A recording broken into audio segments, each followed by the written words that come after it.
Hey everyone, it's Taylor at St. Pete Strength and Conditioning, home of SPSC Crossfit. I want to welcome you to the 5-part video series for muscle up progressions.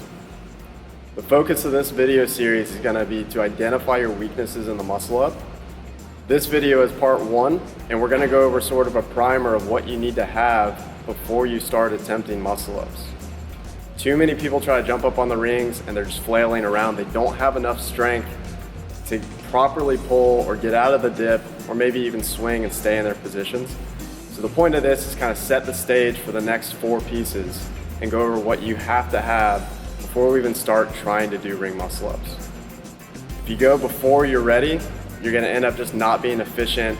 You're not going to have a good looking muscle up, so you're sort of wasting your time putting the cart before the horse. One thing I want to see first is that you have at least one strict pull-up. You should be able to easily do a strict pull-up before you ever jump up on the rings or the bar trying to do a muscle up.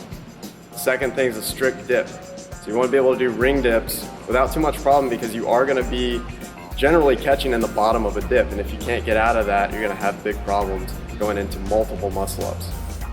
Lastly is the positions. Just basic gymnastics positions. Hollow holds, hollow hangs, arch holds. You need to have those positions intact and be able to keep that tightness throughout your body. And if you can do that, you're going to be set up in a much better position to achieve the muscle ups. So let's get into some of these positions. The first is the hollow position. This is the most basic position for any gymnastics movement. You want to have this down first before you try anything, whether it's pull-ups, muscle-ups, handstands. All of it require a good hollow body. To start with a hollow body, you're going to lay flat on the ground on your back. We're going to raise your legs up off the ground, and at the same time try to raise your shoulders off the ground. We're staying tight through the midline, so you're squeezing your abs, you're going to squeeze your quads, and you're going to point your toes. When you're doing this, make sure that your feet are together.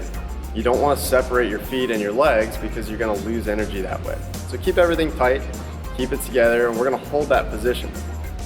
An easy progression is to start with your hands facing your feet. Once you've mastered that position, you can go overhead with your hands and have that full hollow position. I would recommend trying to do holds in this position, starting at about 10 seconds and then work your way up to 15, 20 or more seconds. It's a challenging position to keep because it requires so much activation, but it'll get you a long way when you're getting into those muscle ups and into the swing.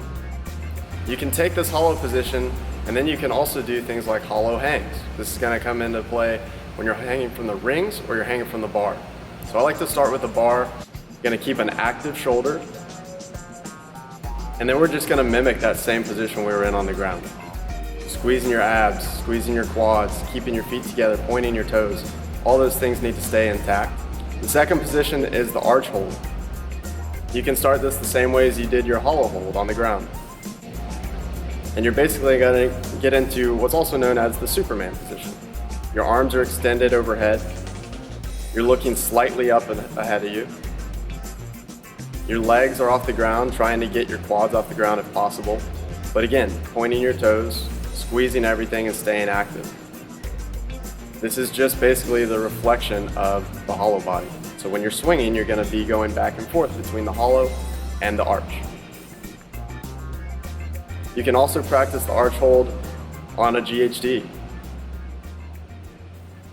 We'll mimic that same hold while you put your hands on the GHD to stabilize your torso. And then you can reach back with your heels and try to maintain that tight position. So once you've started to work on these hollow positions and the arch position, you want to be able to hold those positions for 10 to 30 seconds at least. Get very comfortable in them. That's the first step. After that, we're going to go into pulling strength and some accessory work to improve your pulling strength. We're going to go over dip strength and stability so that you're comfortable on the rings.